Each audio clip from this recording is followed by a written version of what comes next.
Salut à tous, c'est Lucas de Spin Pro et aujourd'hui grosse session, il faut vraiment rester jusqu'à la fin parce que les multis montent vraiment crescendo. Donc je te laisse aller regarder ça, mais vraiment ne rate pas une miette, reste bien jusqu'à la fin, tu vas pas le regretter. C'est parti. Petite session en 10 euros, on est parti.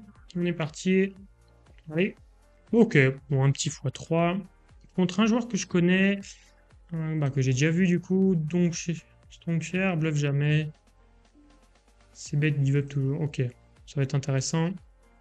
Ah, j'ai voulu open. Pas focus là. Pas focus, je voulais open du coup. Je fais pas limp call par contre. Shove assez Nash. Ok. Intéressant, est-ce que les stats sont bien? Ah, elles sont bien, pour une fois, elles sont bien, je suis content. Bon, on voit la passivité quand même du joueur invisiblement ici. 8-3 bêtes, intéressant. Peut-être un reg ici. Au vu du size, au vu de pseudo. Eh ben non, finalement.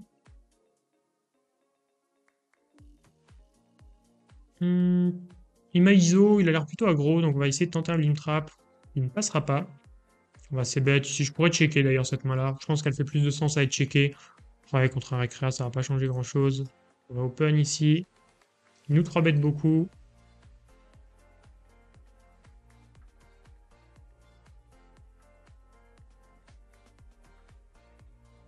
Ok.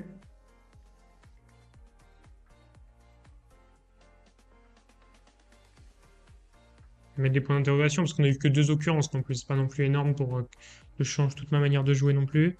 Bon là, allez. C'est bon, 3 fois sur 6, 3, hop, 3 sur 6. C'est intéressant de prendre la note là. Du coup, c'est dommage parce qu'on peut pas open beaucoup alors qu'on est sur sa blinde à lui.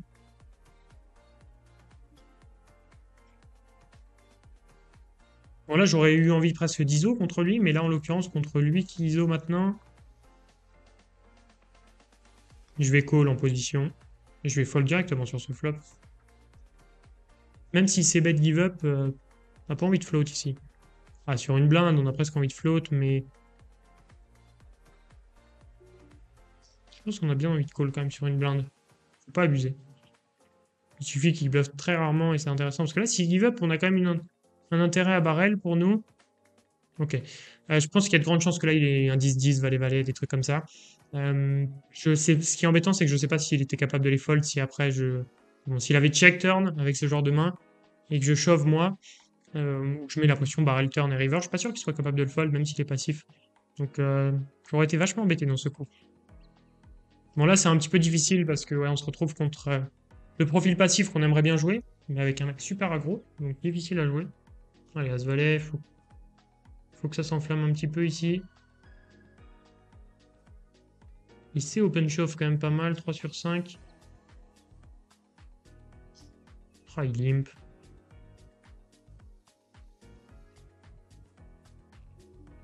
Je pense que je vais shove directement. Le tier stack n'a pas trop d'intérêt ici, je suppose. Parce que je pense que c'est un reg, hein, quand même. Ah, je pense que c'est un reg fish, entre guillemets, donc quand même un mec qui comprend ce qu'il fait. C'est juste qu'il est plutôt passif globalement. Mais donc, du coup, je vois pas trop l'intérêt du tier stack ici contre lui.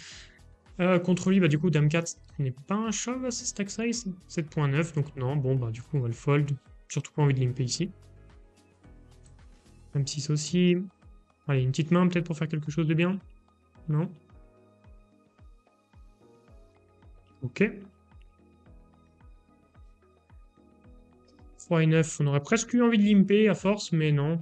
On va pas le prendre. Les 4 non. 3x, il est vraiment aggro lui. Dommage qu'on tombe pas sur un. On peut tomber contre un beau setup contre lui parce que vraiment il va nous donner les jetons. Ok. Allez, 9-9. Ah, c'était son moment. Peut-être ici, allez, super. Contre As-Roi, vraiment, il est strong de fou ici. Globalement. Oh, ça faisait partie des cartes qu'il faisait gagner. Dommage, bon, bien joué à lui. On n'a rien pu faire ici, c'est vraiment dommage. Parce que vraiment, c'est contre deux profils qui peuvent nous faire des livraisons, mais si on touche pas, c'est compliqué. C'est intéressant de voir que l'autre, il avait un As-Roi. Bon, pour un mec passif, c'est pas surprenant, mais du coup, vu que j'avais la seule info comme quoi il était peut-être un peu aggro, comme ça, dans ces spots-là, en dessous de 10 deep en SB, bon, au final, ça nous montre peut-être que non. On va l'open ici. Lui, on l'a déjà vu dans une autre vidéo que j'ai tournée il y a quelques heures. Maintenant, on va c-bet ici.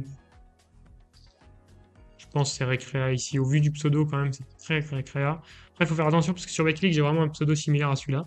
Si vous voulez, comment? J'ai changé mon pseudo et du coup, j'ai vraiment un pseudo similaire à celui-là. Puis je vais avoir un fold quand même contre un récréa du coup. Je préfère jouer un coup de plus. As-10 suité, par contre, je call. As-9, je sais que c'est relativement tight, mais sans info, je préfère fold.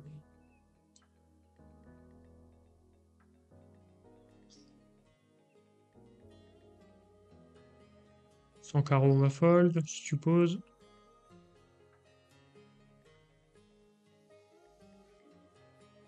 On va continuer, on va open. Le même board, on va le c-bet comme tout à l'heure.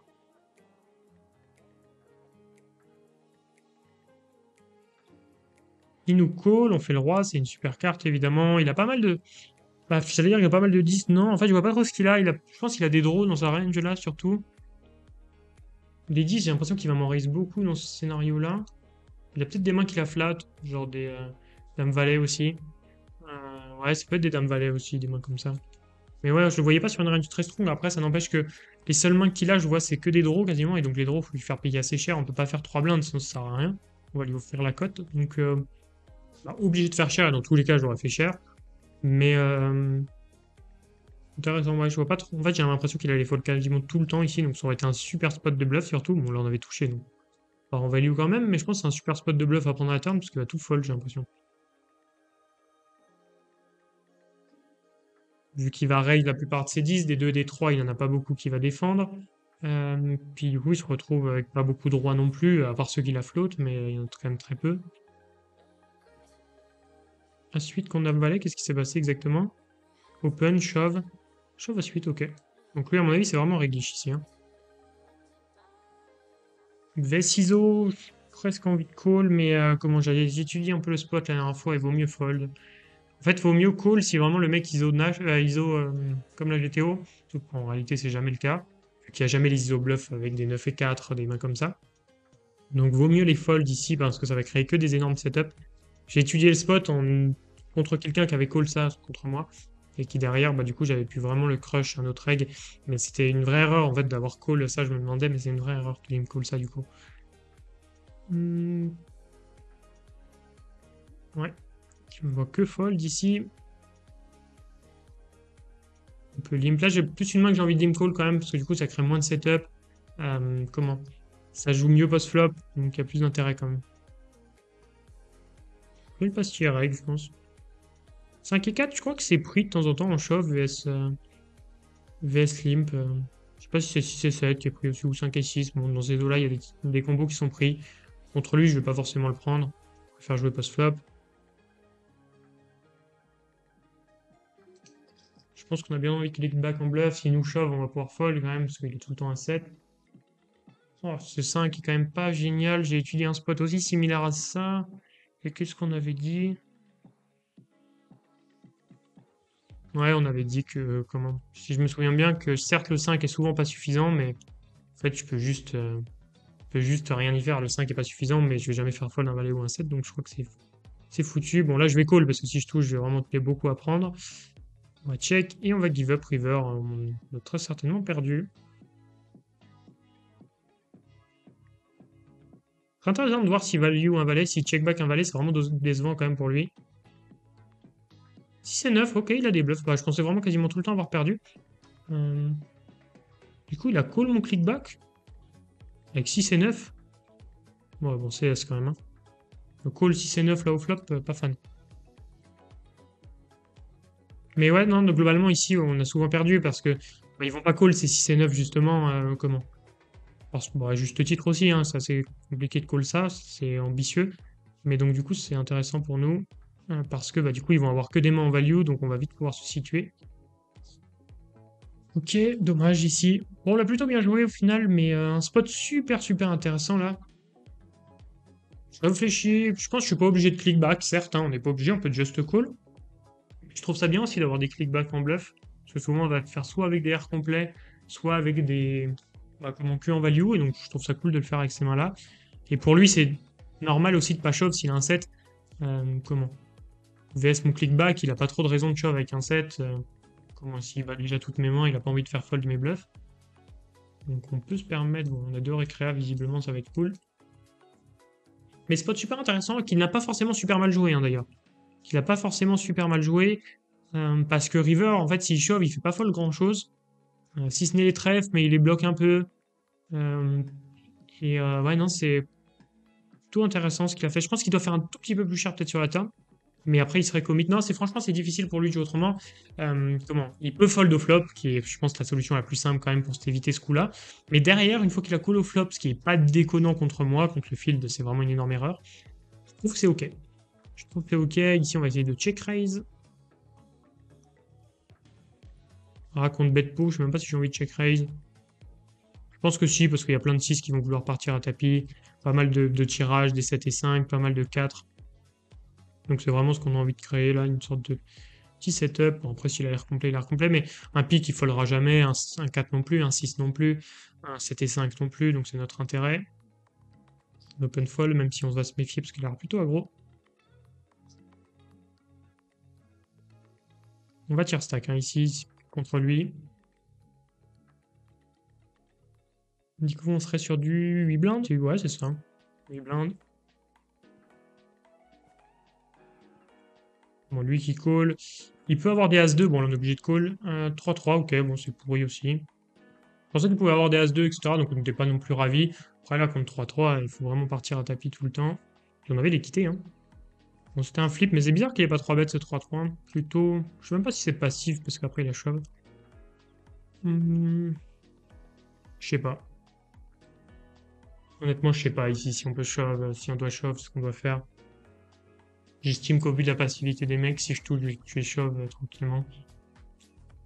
Là, si je touche n'importe quel 5 ou quel 7, on va mettre tapis, mais.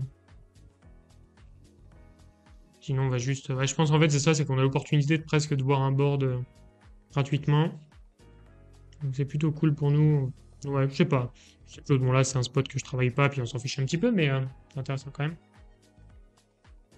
Et si lui avait fait tapis, vs de limp, bah nous, on aurait pu call facilement, parce que là, pour le coup, on a vraiment la cote avec une blinde de dead money. Je pense que c'est intéressant, mais pas sûr du tout, là, pour le coup. Allez. Un 10, un 5, ça va être compliqué. C'était pas le bon. Ok, bon, on va s'en relancer, hein, c'est pas grave. Mais c'était intéressant ce spot, mais le tier stack, ouais. Je pensais quand même qu'il avait une main où on était plus derrière que ça, que ce 3-3, qui nous arrangeait plutôt bien. Ça faisait partie de ses mains qui étaient plutôt cool parce que jouer comme ça, il va avoir beaucoup d'As-2, As-3, As-4, As-5. C'est des mains pas exceptionnelles pour nous. Bon, il va avoir aussi des dames valet, des trucs comme ça, puis on a largement la cote, mais c'est intéressant de voir qu'il avait quand même 3-3 ici, qu'il a pas trop bet shove. Bluff pas ici, ok. On va peut-être avoir la confirmation, ou peut-être il a changé. On n'aura pas de confirmation. Le HUD, Kim nous dit non, encore une fois. Vraiment, c'est assez random le HUD quand il veut fonctionner. Je vais open, contre créatif. On va c'est bête. Et ça passe. Super. Roi 2, bah on a plus un fold quand même. Allez, hein, ça serait bien de gagner celui-ci. Je sais plus on en a combien dans les buy-in, mais bon. C'est pas le plus important, encore une fois, c'est de bien jouer. J'en profite aussi pour répondre à la question de tout le temps, on demande de la bankroll, etc. Vraiment, ne vous fiez pas à la bankroll. On peut regarder combien j'ai aucune idée. Parce que je cache tout le temps la bankroll, vous voyez. On peut regarder. 1000 piles, ok, bon, oui, écoutez. Mais comment? Faut faire vraiment attention à ça, parce que on s'en fout un peu, je vais vous expliquer après. Contre un passif, je pense qu'il faut shove directement. Parce que le 3-bet va lui faire trop peur, par contre il open peu normalement. Je pense qu'on peut shove direct. Enfin, le call et puis la pire option, le 3-bet semble en... Non, je pense qu'il vaut mieux shove. Parce qu'une paire de 3, une paire de 6, etc., il va les call. Que si je 3-bet, j'ai peur qu'il me just call ou qu'il fold, ce qui serait vraiment dommage. Ouais, du coup, pour la bankroll, comment? C'est vraiment important de vous le dire à quel point. Du moins, pour celle que je vous montre, c'est important quand même de base d'avoir une bankroll, hein, mais. Open call contre lui, hein, en vrai, open call, même si c'est pas un spot de rêve, c'est open call. Je vais vous expliquer le truc sur la bankroll, ça arrive. Je réfléchis, mais je pense que je peux pas fold là quand même. Sinon, ça sert à rien d'open. Ok, bien joué de sa part, hein, bon 3 bêtes évidemment, mais ça passe pour nous. Contre lui, j'aurais vraiment fold, c'est sûr, mais contre lui, j'hésitais, mais quand même, je pense que c'est quasiment infoldable. 6 et 7, plutôt une main qu'on va checker. On a trop d'actions là pour pouvoir discuter. On va voir si le HUD se met après. Là, je vais plutôt call cette fois-ci. Et là, on va plutôt essayer de bluffer. En fait, on n'a pas de grand intérêt de faire cher ici, parce que ce qu'on veut faire fold, c'est des tirages. Des auteurs dames, des trucs comme ça, des auteurs valets. Donc on cherche pas à faire fold d'un 2, on cherche pas à faire le fold d'un roi, ça ne le fera pas. Un 3, bon, je vous en parle pas. Donc là, on cherche juste à faire fold de temps en temps. Le bluff a besoin de passer très très rarement. Peut-être une fois sur 4 à peu près, donc bon. Ce qui serait dommage, c'est qu'il nous call une hauteur 10, bon voilà, c'est chiant. Hauteur As, même hauteur As, c'est pas si chiant, parce qu'on va faire fold, donc, comme je vous l'ai dit, hauteur 10, hauteur valet, hauteur dame, c'est déjà cool. C'est un bon call, hein, c'est un bon call de sa part ici, en l'occurrence. Mais je pense que tu vois, si par exemple, il se retrouve à call cette main-là, le bluff devient close, mais globalement, ils vont plus le fold, donc c'est intéressant. Ici, je vais bet. Par contre, on va continuer sur pas mal de turns. J'espère qu'on va pas se faire raise. Cette dame est super pour continuer. Bon, super, non, on préfère un cœur, mais quand même bien pour continuer ici. On a un fold facile. Surtout contre un mec qui bluffe pas, mais c'est intéressant. Il a l'air d'être plutôt aggro là quand même depuis tout à l'heure. Bon, après, on a tellement peu d'échantillons, il suffit qu'il ait touché, mais intéressant. Alors, s'il remet un barrel ici. Ok. Surprenant. Peut-être qu'il a changé depuis que j'ai pris la pastille, hein, c'est possible aussi.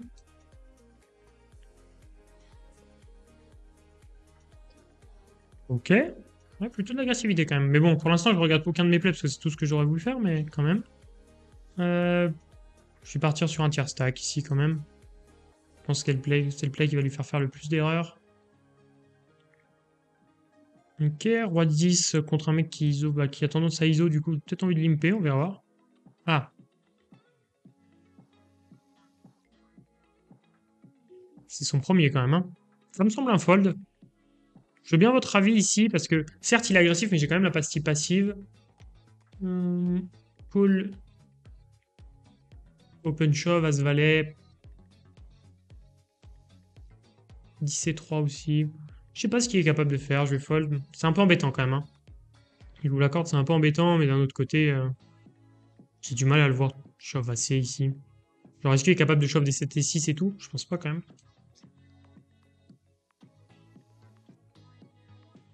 Donc là, on a quand même un c-bet.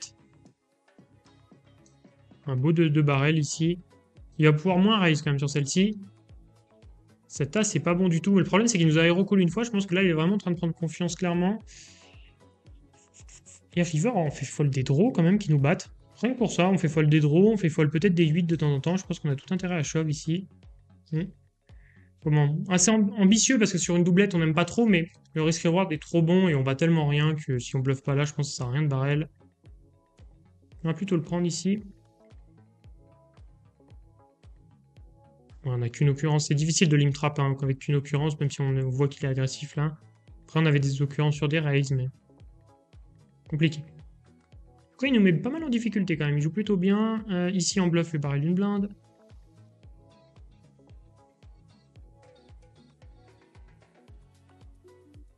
Il a l'air de vraiment vouloir nous zéro call ici.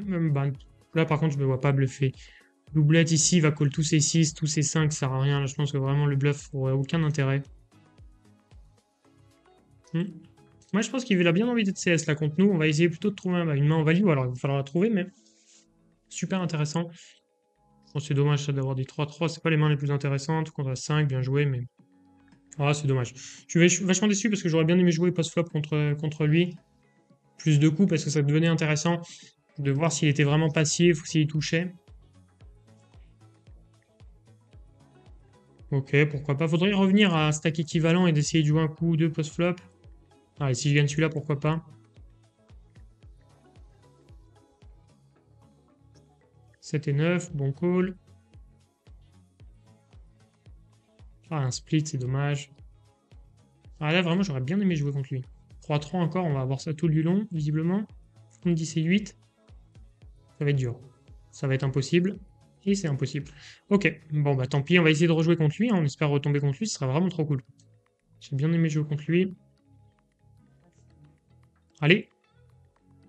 Sur un petit x5, histoire qu'on puisse voir ça, mais non, dommage.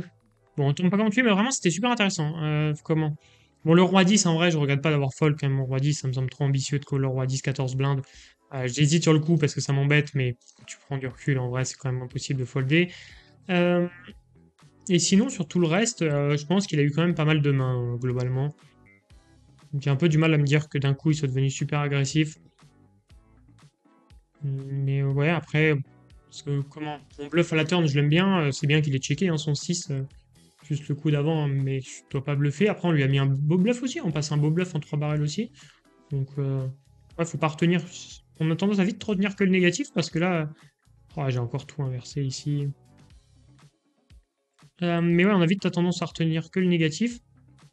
Et c'est dommage parce que, comment là, il y avait des choses vachement positives. On a fait des bons bluffs et tout, donc c'est quand même intéressant. Ici, il call. Hmm, Je préfère check call ici, j'ai pas envie de barrel.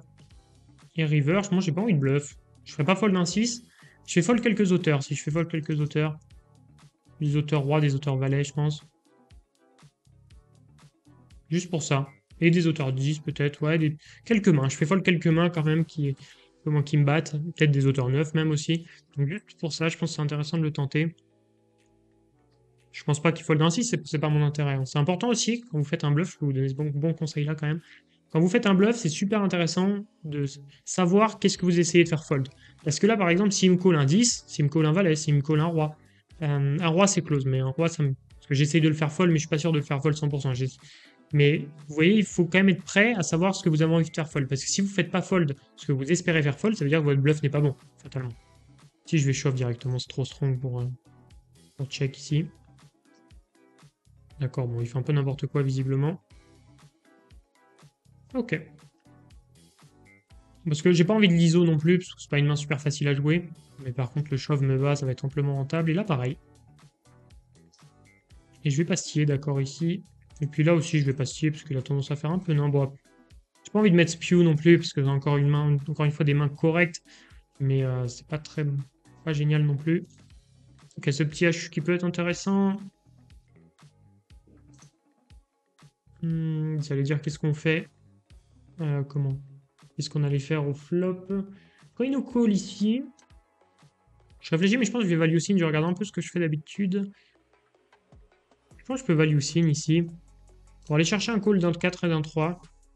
Ouais, je pense qu'il y a des 9 aussi, mais il y en a moins. Donc globalement, ça me va. Après, c'est vraiment sin. Je close, mais ça me va. J'aime bien. Ici, je vais essayer bête quand même. C'est peut-être une des turns où j'ai envie de faire le moins cher, je me dis, mais quoique. En vrai, s'il a un As ou un 3, il callera. Puis je vois pas trop ce qu'il a call. Il a call des 4 et 5 aussi qui vont call encore. Bon, allez, on y va. Je pense que ça sert à rien de trap. Trop. Je suis vraiment pas fan des traps, vous le savez. Donc, comment même là, je pense que vaut mieux barrel dans tous les cas. Il y a quoi qui va fold même 2. Au pire, il fold 2 et 5 en plus par rapport à un autre size. Là, il peut fold parce que là, il y a tous ces tirages 4 et 5 aussi qui rentrent pas. Mais c'est pas grave, dans tous les cas. Là, on target des As et des 3 qui folderont pas. Allez. Ok, nickel. Donc, c'est plutôt bien passé. Je crois qu'il y avait un coup intéressant. On va se relancer un, mais il y avait un coup intéressant. Je sais plus c'était quoi. Ah oui, si, le value sin. Ah, je pense qu'il est quand même cool, le value sin. Ouh, on finit bien.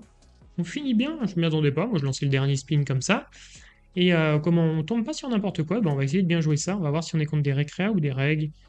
Comme ça, je me dis que c'est un récréa, donc on va open. Au pseudo, hein, plus comment pseudo, le fait que je l'ai jamais vu, etc. Je pense qu'ils vont être un peu plus tight sur ces jackpots-là. Je l'ai jamais joué aussi. Et les stats sont inversées encore, ça c'est frustrant. Mais là, je vais me les garder quand même, les stats, parce que même si elles sont inversées, si je peux avoir juste une info, on sait jamais à un moment. Quoique j'ai tellement zéro occurrence. Allez, zéro occurrence, ça vaut pas le coup. Alors là, il faut à tout près regarder ce qui a été fait sur un jackpot comme celui-ci. Alors, check. Ok, donc lui capable, un peu CS, lui probablement. Et lui ne s'ébête pas s'il n'a pas touché. Il s'ébête pas en bluff. Puis 2 fois une bébé, quatrième paire, parce qu'après il avait quatrième paire, bon, on s'en fiche que la turn n'ait pas quatrième paire. Bah là on va bet cher. Il y a beaucoup de mains à faire call quand même, hein. Trop bien.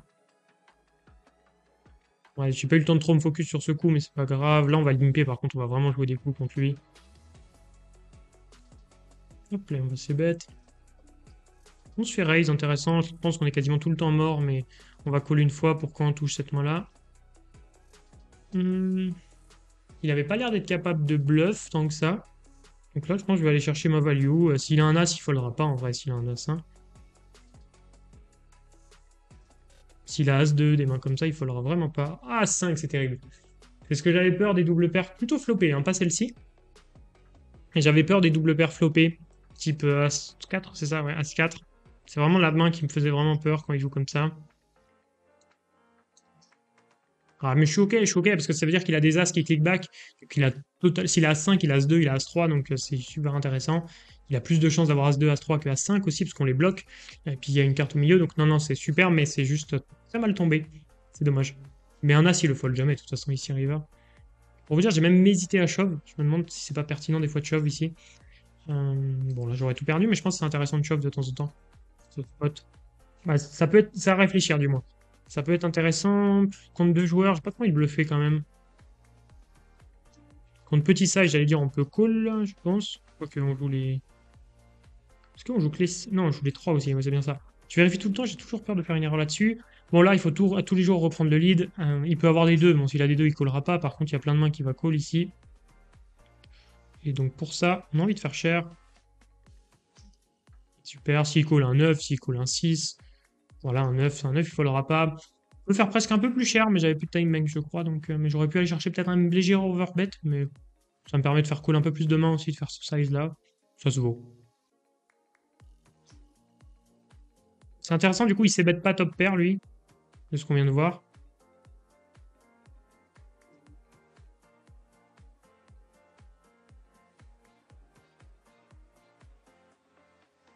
Ok, bon, là, on va barrel quand même. Ok, on sait qu'il a ses bêtes pas top pair, donc là, il peut clairement l'avoir. Maintenant, on va checker. Si on touche, on aurait pu tout lui prendre, et là, on risque de split. Et ça nous va. Je pense que je peux pas bluffer, parce que je pense qu'il lui reste des as. Donc ça n'a pas de gros intérêt, je préfère prendre le split. Ici, on va shove, c'est dommage s'il a mieux. Ça ferait partie du jeu, c'est le meilleur play, pas de regret dans tous les cas. Ok, valet 10, oh, intéressant qu'il call cette main-là. Allez, il faut que ça passe. Waouh, super. Je pensais qu'il allait pas du tout call ce genre de main-là. C'est intéressant, hein, c'est pas si mal joué d'ailleurs, mais ambitieux. Ambitieux, mais pas mal joué. Pas mal joué du tout. Même plutôt bien, mais c'est dur à faire ce call-là. Je le fais pas, hein. Personnellement, je le fais pas. Mais il est intéressant, quand même.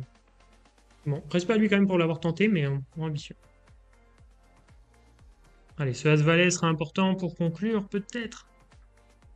Bon, on va essayer de tier stack Tom-Tom, hein, là, ici. Donc, pour le tier stack, ça serait quoi? Ça serait 2,9 à peu près. Allez, tente un petit tier stack pour l'inciter à venir dans le coup. Ce flop est terrible. Mais on va jam quand même. S'il fold, on est content. Allez, on espère qu'il a rien. De toute façon, on est parti pour tier stack. Donc là, il n'y a pas de raison de changer. On espère qu'il ne nous trappe pas avec les As. Hein. As-8, ouais, quand même. Hein. Oh, super, on gagne. Mais comment? Bon, bah c'est bien, parce que du coup, il a la suite. Comment le tier stack était pertinent, c'est cool. Mais il a quand même touché un sacré flop. Bon, ça fait de beaux petits gains quand même en vrai, hein. On se fait plaisir sur cette session. J'espère que ça t'a plu. N'hésite pas à mettre un petit like si ça t'a plu et si tu veux progresser au poker et vraiment faire exploser ta bankroll et avoir vraiment toutes les bases, savoir la meilleure roue, la bankroll qu'il te faut, l'objectif que tu dois te fixer, le plan d'action pour justement atteindre 500 à 2000 euros par mois, ça se passe sur spinpro.fr. C'est complètement gratuit. Je te laisse aller checker ça justement. Tu ne risques de pas le regretter. Si tu as bien aimé cette session, tu vas vraiment bien aimé cette formation offerte qui va vraiment t'aider. Et de mon côté, je te remercie encore une fois d'avoir suivi cette vidéo. C'était avec grand plaisir que je l'ai faite et je te dis à plus dans une nouvelle vidéo.